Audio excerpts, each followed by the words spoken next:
Helping Seniors Television, all about improving quality of life for seniors. If you're a senior, know a senior, or plan to be a senior, then this show is for you. It's all about helping you develop your own aging plan so you can age actively and with dignity. Helping Seniors Television from the Helping Seniors Network of information, education, and resources.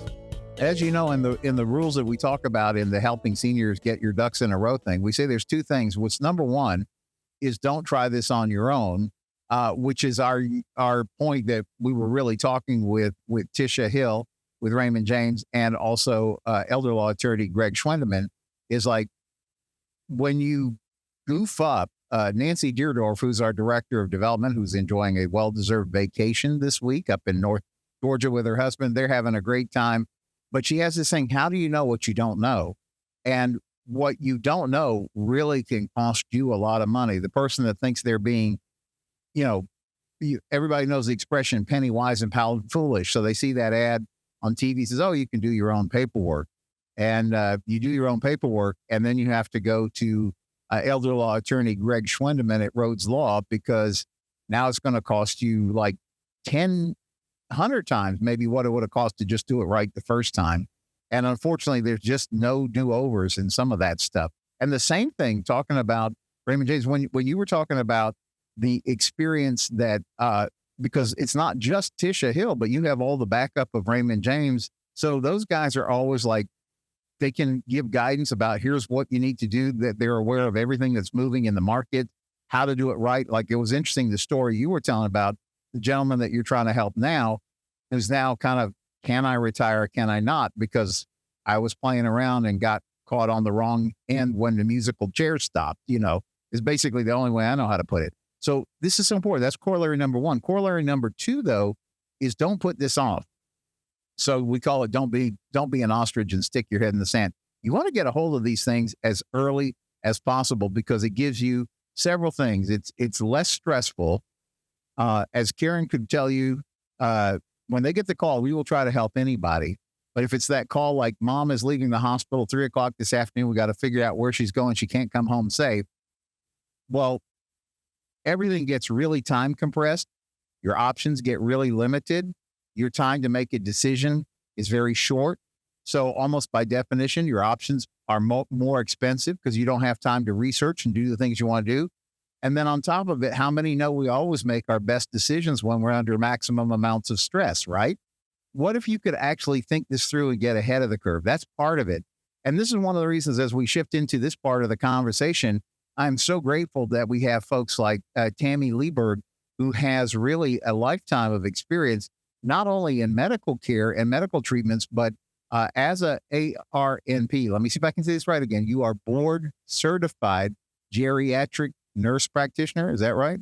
So not only is this somebody who understands everything that's going on medically, but also understands specifically from the senior side of it. And when we were having the conversation, she says, we're launching our new company. It's going to be called Senior Solutions Mind and Body. She said, I really want to do a couple of things. I want to assist people in that transitional care moment, like when they are in that thing, like I'm here, but I've got to do something different and I don't know. Because how many of you ever had a hospital stay and they send you home with certain instructions, but maybe your other doctor doesn't know what's going on, or, it's hard to get everybody to communicate the way you should. And somebody like you can really step in and help make all that go in a smooth way. The other thing, though, is we've got this talking about, we've done a few TV programs years ago with one of the ladies who really had a passion for this, about senior mental health. And we don't talk about words like depression, and we don't talk about some of the challenges that go on. And Tami Leeberg said, this is something I want to accomplish in our company, is to try to be a help in that area as well. So with that in mind, let's welcome Tami Leeberg. Going to change it up just a little bit this morning. First, I want to thank all of our veterans. I know Memorial's coming up. I want to thank you all for your service. Duly appreciate that. I was going to start and talk about the transitional care, but this is Alex Thorpe. He is our psychiatric nurse practitioner who's with Senior Solutions now, and he has a patient at 12. So we're going to go ahead and let him go first, and then I'll come in next. Alex? Yes, ma'am. Good morning, everyone. My name is Alex, and I've been blessed to work alongside Tami for, I'd say, the last decade or so. And I'm excited to share with you what Senior Solutions has to offer. We help transition. I've been doing home healthcare for the last almost 20 years inside people's homes and such, and people have different support systems. Everyone would like to stay at home for as long as possible. However, there does come a time where an assisted living facility is needed for safety reasons and such. So Tami and I, we help with the transition from the hospital to the assisted living facility, or sometimes the independent side of an assisted living facility to the memory care unit. So we provide a full initial psychiatric evaluation. When you have to leave your home and go into an assisted living facility, it's a major lifestyle adjustment. There's a loss of independence. And we try to help with that stage. There can be depression. There can also be anxiety, a lot of anxiety as well. So we do provide that initial psychiatric evaluation and med management. We follow up every 30 days to make sure the medications are working well. I want to share some of the questions on the screening tool we use. We asked about depression, how the mood has been. We wanted to make a positive difference in that stage of life. Thanks, Alex. So there you go. One of the things, the conversations, the well-being of our loved ones is, like Alex was saying, a lot of times you'll go into the hospital, you'll have a fall, or you'll just have an infection, and you or your loved ones will go into the hospital. You'll be there for a few days. And as anyone that's had to deal with this know, the stay of hospitals is getting shorter and shorter. So you may be discharged with still an acute infection, or your walk you may have had a fall and your walk is still not right, your gait's not right. So they go home and they say, follow up with your doctor in 3 to 5 days. And I don't know how many of you have tried this, but to get into your doctor in 3 to 5 days is nearly impossible these days. It's usually 30 or sometimes longer. So that's the gap that I wanted to fill. So as a primary care, we did mobile primary care, and we go into different facilities already. So we are familiar with a multitude of homes and assisted living facilities. So we do private homes. You can go into your home. If you have family members that are getting ready to have this transition, that's another thing. As the caregiver, it's difficult to be a caregiver of a loved one. So sometimes there's a lot of caregiver burnout. Alex, on the mental health side of things, can come into your home and help with that also. So you're not just treating the patient, but we want to treat the family also. Risk after discharge from a hospital, 1 in 5 seniors end up back in the hospital in the first 30 days after a discharge. That's a national statistic, not here in Florida, but and it's usually for preventable reasons. Usually it's the medications that you should have come home with. Maybe you didn't realize it, because a lot of times I'll see all my patients discharge instructions at the very bottom of like 15 pages after they've told you how to wash your hands properly, says, go home with Keflex 1 a day for 7 days. That prescription may never get to you. And then you're home for like 2 weeks and your UTI flared back up, or your bronchitis flared back up because you didn't get the medication. Other things could be because you had a fall. And a lot of us don't think, well, we had a fall because I slipped on that rug. Do we get rid of the rug? Usually not, because that's part of our decor. And we don't think of it that way, but that's our job. So we come in, we work with multiple home cares, we work with private duty agencies, and we look at all of those things to try to prevent those rehospitalizations, because the worst thing is to have to move from your home. If and when you or your loved one does have to make that transition, we can also help. We work with multiple placement agencies. And then once you're in the assisted living, you'll still see our face. So we can come in, we can help with the mental health issue part of it. Alex will be seeing people every 1-2 weeks to 30 days. It's all through insurance. Also, we bill all insurances. And we make sure that when you're home or when you're back in the assisted living, that you get the medications you need, you get the home care that you need, and all of those things. And then we also help with the legal part of the paperwork that the assisted living needs. So a lot of times we'll get a phone call and it'll say, my family member needs to move in on a Friday, but the 1823, which is just this legal form that the assisted living has to have, hasn't been filled out. and their PCP won't fill it out because he hasn't seen you for 6 months. So we can come in, see you really quick for a one-time visit, do that paperwork, and help you get to where you need to be or your family person needs to be. Another challenge is most of us, as we get older, we do have multiple health issues. So you may have diabetes, heart disease, arthritis. You do start having memory problems. Your walk or you're stiff and your posture is not what it used to be. We bring in all of those third parties to help you with that. So we work with outpatient occupational therapists that come to the home or can come to your assisted living. We bring in mental health now. And if you need medication management, Alex and I both can do that. As Kerry said, I do adult and geriatric medicine. So medication management for anxiety or depression. If you don't need the psychosocial part that Alex can offer, then we can still do that. And we work with your primary care provider. So we're not taking their place. We work in addition to that to help fill that gap. Because as we all know, the number of geriatric patients is rising and rising, especially in our state. So PCPs just can't get to, even if they want to, as fast as they should. So we're here to fill that gap.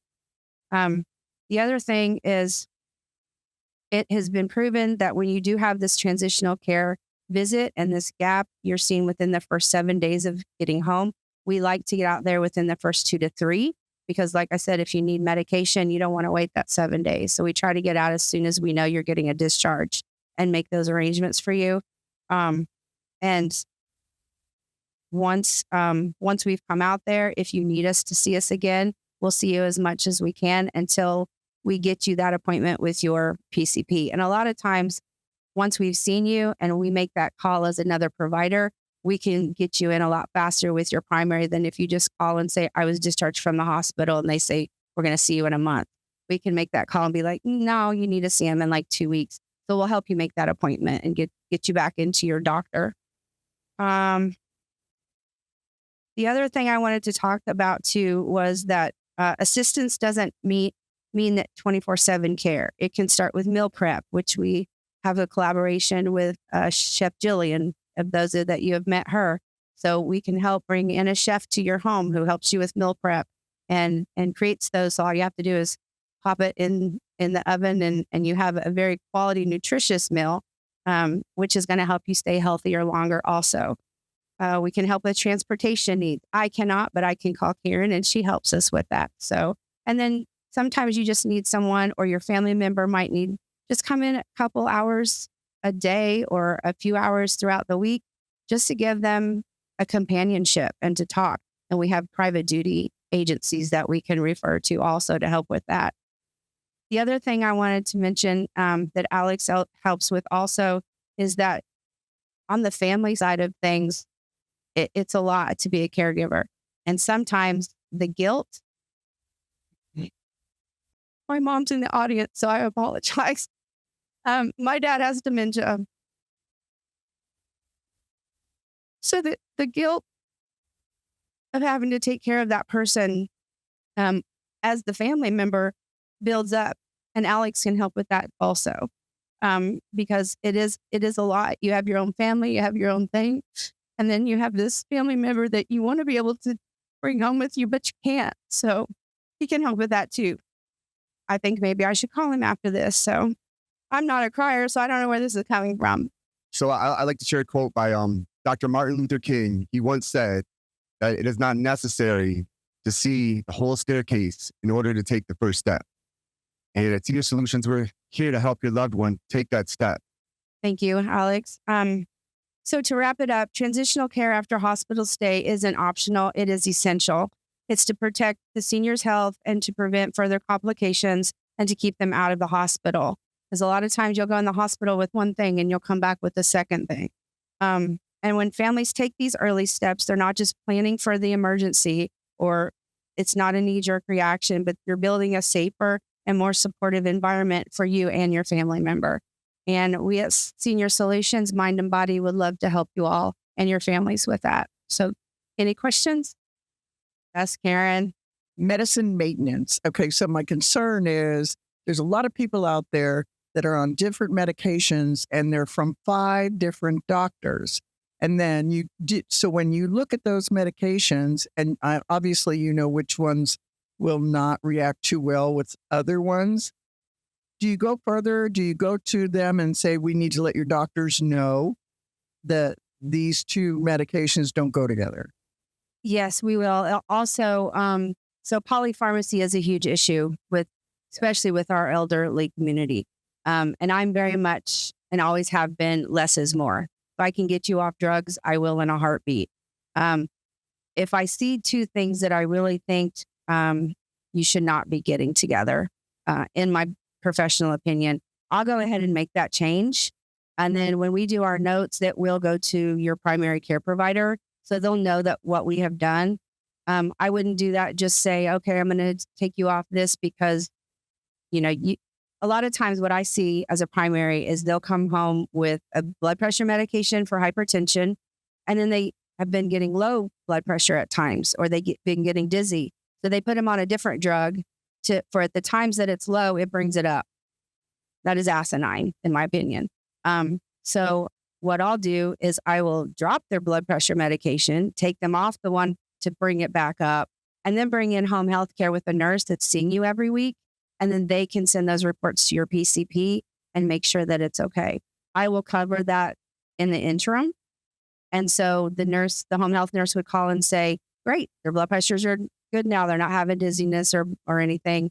And then that PCP will know what happened. If there's an issue, I'll continue to come out and see them and tweak them until I know they've made that appointment. Any other questions? You're a psychiatrist, correct? So do you prescribe pharmaceuticals? I do. Yes, ma'am. Do you prescribe non-pharmaceutical? Supplements and such? Something that is more holistic. Yes, absolutely. I definitely believe in natural remedies as well. At Senior Solutions, we following up on a visit with medication management is key. Sometimes you'll find people on benzodiazepines or different medications where there's no follow-up. So usually we do our follow-ups every 30 days, but by all means, we can come if there's a need before then. Tami has a lot of established relationships with the majority of the assisted living facilities in Brevard County. So we're there if you need us. Yes, ma'am. So if you're more of the holistic, I'm also a vegan. So when you want to look at more of the natural ways to help heal the body and the mind, you're able to have resources for that? Yes. Actually, I was raised a vegetarian as well. Yes, but yeah, we do.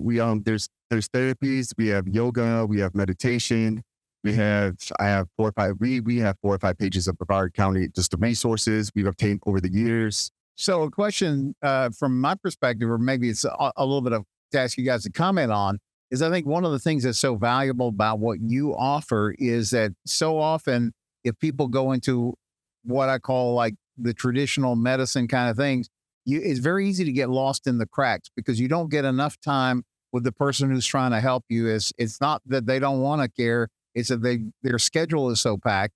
And then the second part is that maybe not necessarily the right hand understand what the left hand is doing. And there's a lady many of you guys know. Her name is Dr. Cressida, and she is part of a group called Faith Walk by Two. And you remember she's a licensed pharmacist. And she talks about the danger because, you go to one doctor for one thing, you go to another doctor. And when you were telling the story about how you could have 2 different pills doing 2 different things about your blood pressure, and it sure seems like a better, more healthy approach if you could figure that equation out and just kind of like not have one medicine fight the other. Yeah, exactly. Because any drug you take, whether it's an over-the-counter Tylenol, which people think, oh, it's over-the-counter, it's fine. That's not the case. Every single drug that you put in your body can have a side effect. So to have 2 different drugs that are, doing that, the best thing is, and I will get patients sometimes that will have like 3 pages of medications. Nobody should have that ever. Young, old, it doesn't matter. So that's one of the things that we look at. We try to decrease that polypharmacy as much as possible. We also have mobile massage therapists that we have. So they're not with our company, but we have a slew of resources for things like that. Yeah, and when you guys were talking about holistic approach to stuff too, Dr. Kevin Kilday, wave Dr. Kevin, with Faith College of Natural Health, that's part of it. It's neat to see where medical professionals don't discount the value of holistic health. They see it all what is going to be the right tool for the right moment. Can you maybe comment a little bit about that? Yeah, there's a lot of integrative and functional medicine out there. I actually myself see a functional medicine doctor for my health. And so that's things that we do like to try to integrate. So obviously we both are prescribers, but we want to prescribe the correct thing and only the correct thing and help everybody get off of those things that they may not need and maybe do a natural approach for that. So who is the right person and when should they give you guys a call? Like, how do we know when it's the right time to give Senior Solutions Mind and Body a call and explore what you guys can do? So if anybody is in the hospital or your family members are in the hospital and you're going to be getting discharged, you can give us a call. Like I said, we do have an office person who runs our insurance. My nurse, Kelsey, is in the back there. You would be talking with her also. And we can, if we know you're going to be discharged, say on a Monday, and, we can get out there Monday afternoon, Tuesday, Wednesday at the latest, and help those do that transitional care visit. Make sure your PCP knows that you need a follow-up, make sure your medicines, make sure your home care is ordered.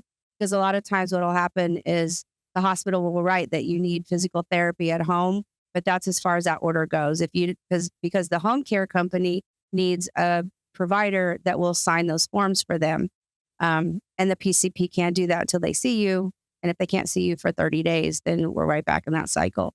So anytime that you're in the hospital or you're having a loved one in the hospital, you can give us a call.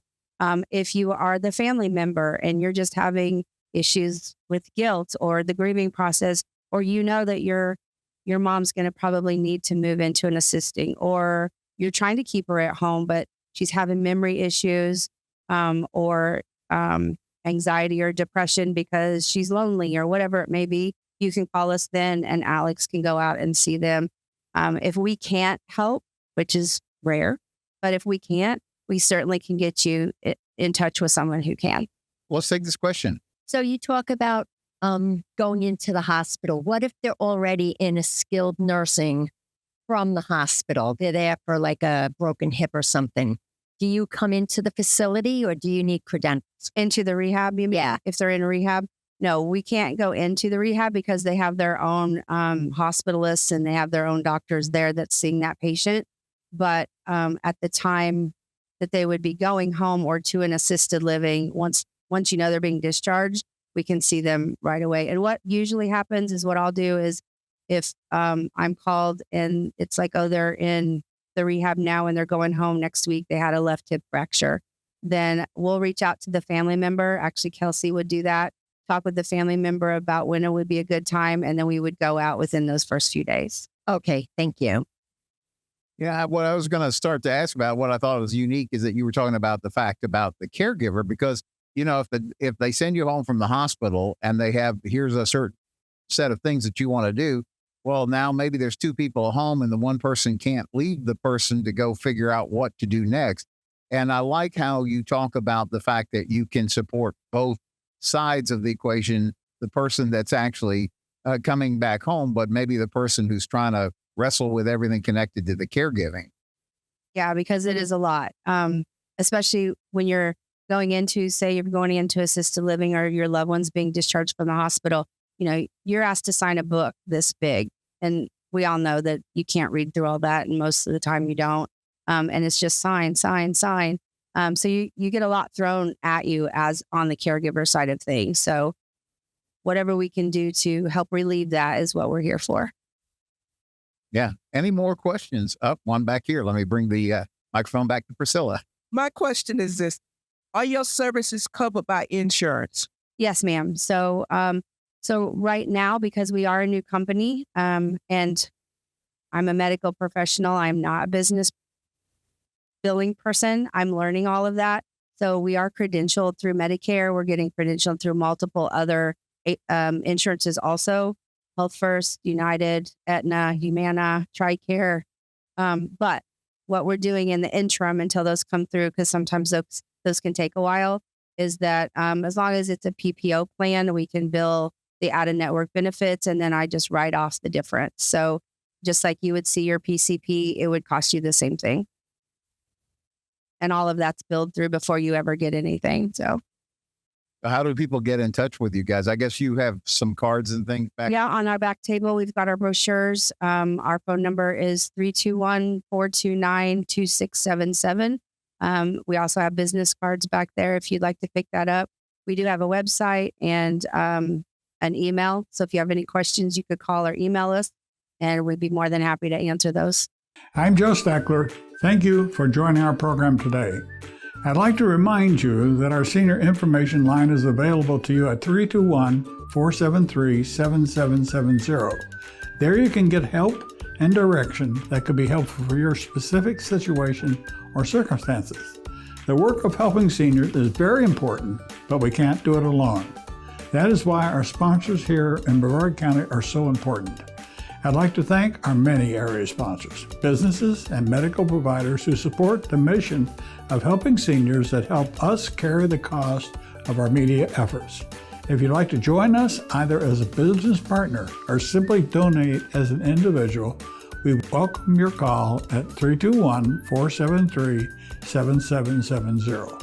You are always welcome to visit our website at www.helpingseniorsofbrevard.org.